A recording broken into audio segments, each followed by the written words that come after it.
What's happening, my beautiful people? My name is LaBelle. Welcome back to the YouTube channel. I hope you clicked on this video to understand why FUT Champions in FIFA 22 will not resemble previous installments. If you're interested, if you want other people to see what's happening, like the video, hook it up, it's free, absolutely free. And I'm gonna give you some analogies today. Probably not so much with the freeze frames, and it is so hot in New York City. If you see me sweating, the AC is working, but I'm not counteracting what's happening outside. And if you could comment below on the points that I'm about to make. Do you agree? Do you disagree? And from what's been announced, what's kind of been the feedback? Because I'm gonna take your comments, screenshot them, and use them in the next video, because I like to do deep dives, really discussing points or topics that I find interesting and I see discussed via the community on social media. At LaBelle if you want to continue the conversation.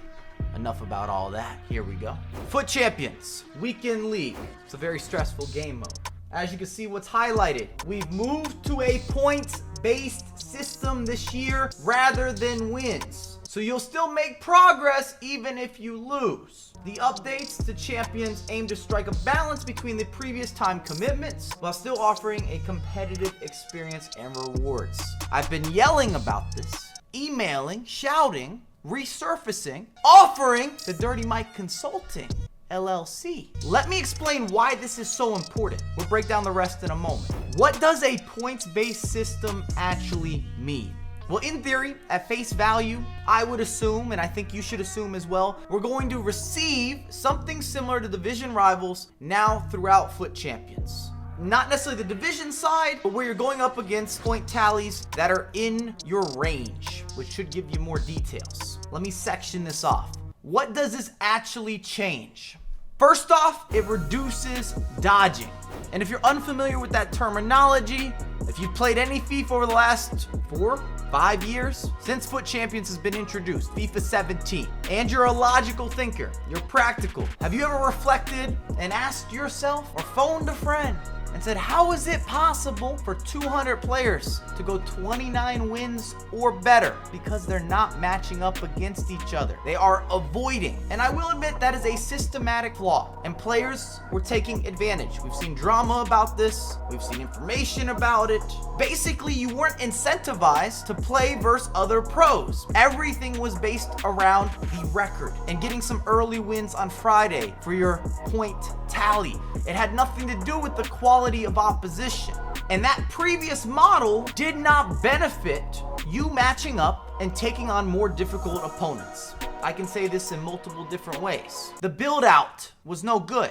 Number 2, rewards better players. If this is executed properly, and I do want to put that disclaimer, I don't have insider trading. I hope you got a taste of the beta.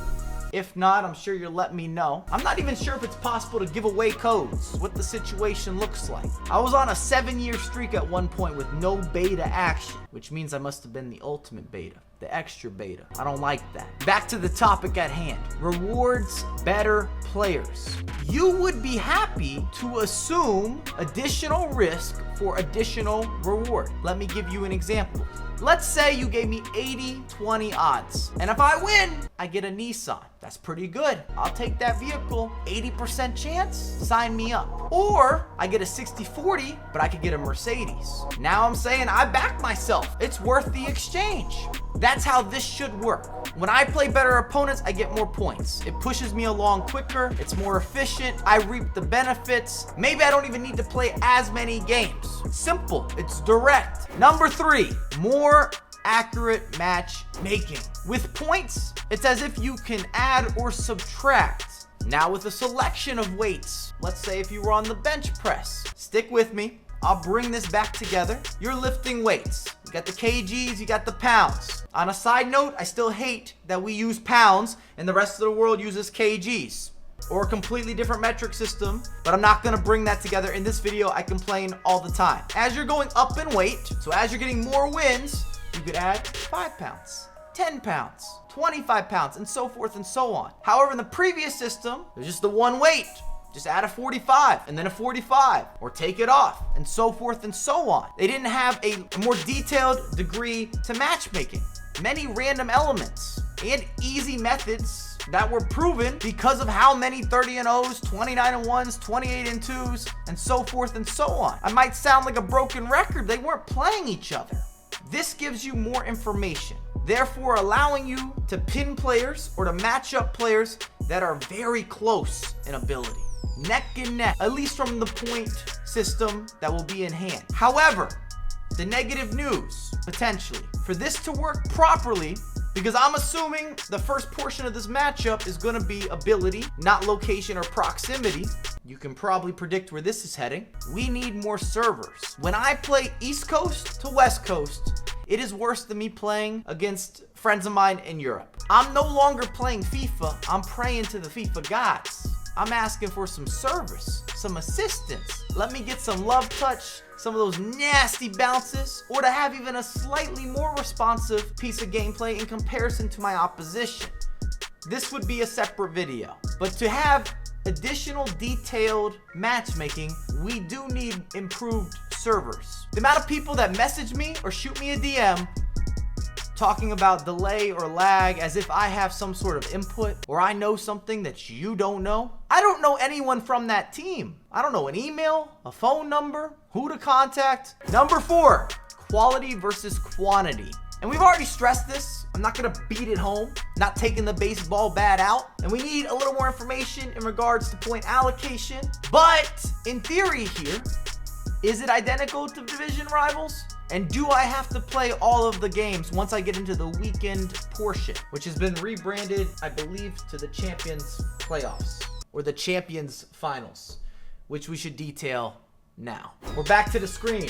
First off, the Champions Playoffs are the first leg of the overall Foot Champions competition. It's open for the duration of the Foot season, approximately 6 weeks long. That is misleading, because if you're grinding, you're still going to be playing every weekend, at least from what they've presented with these pitch notes. Because all of this is awarded at the end of your run in the Champions Playoffs, but it hasn't been stated that that's one weekend, nor do I believe it will be one weekend. So throughout those 6 weeks, I would still expect to play every weekend if you're an elite level or competitive or aspiring to be in that market and getting the reward benefits, which have also not been specified, but of course it has been stated and it's somewhat intuitive. You play more games, you get better results, you get improved rewards. Champions Finals. Foot Champions Finals will take place on weekends, as I said, using the same duration that was used for the Weekend League in FIFA 21. The Finals qualification token gives you the flexibility to enter the competition on your schedule. None of that is new, and this is where I'm stating, or I'm questioning, is this just a rebrand with some of the new names? The big change is for sure the point system, but the actual process and partaking within, maybe not time allocation, but how it works, still seems pretty similar to me. Champions rewards. One of our goals with the introduction of playoffs and finals was to rebalance the rewards across both competition stages while lowering the overall match requirements. When you start the playoffs, you are competing for the first set of rewards and a chance to qualify for the finals, where you then can further increase your rewards, as before mentioned. In the finals, where you finish will decide your additional rewards. If you finish all your matches in the finals, you can claim your rewards instantly, which is a definite incentive for playing more FIFA quickly. Just saying. If you still have matches to be played, your rewards will be granted at the end of the competition based on where you finished. So you sort of get punished from a time perspective if you take your time playing your matches throughout the weekend league. This is not the main focal point of the video if that wasn't obvious. In recap, less games is great. The point system has been needed. I'm happy that that's a major announcement. I'm telling you, it will shift Foot Champs, especially if you're more in that upper level. If you're in any of the elites or even a gold 1 or a gold 2 where you're trying to progress into some of those rewards, you will prefer this shift. Double tap it, like it, quote it, put it on a shirt. As for the actual qualifications, getting into the weekend league, some of that development, I don't think it's that different. I just feel as if EA did some rebranding and changed some names around, but it still sounds as if you're qualifying for the weekend league or the final playoffs. You sign up for them, you play in them, and if you're someone that's grinding, if you want maximum rewards, of course you're gonna play those games. But thankfully, it is less games. Let me know what you think in the comments down below, and I have a lot more content as per usual coming out ASAP.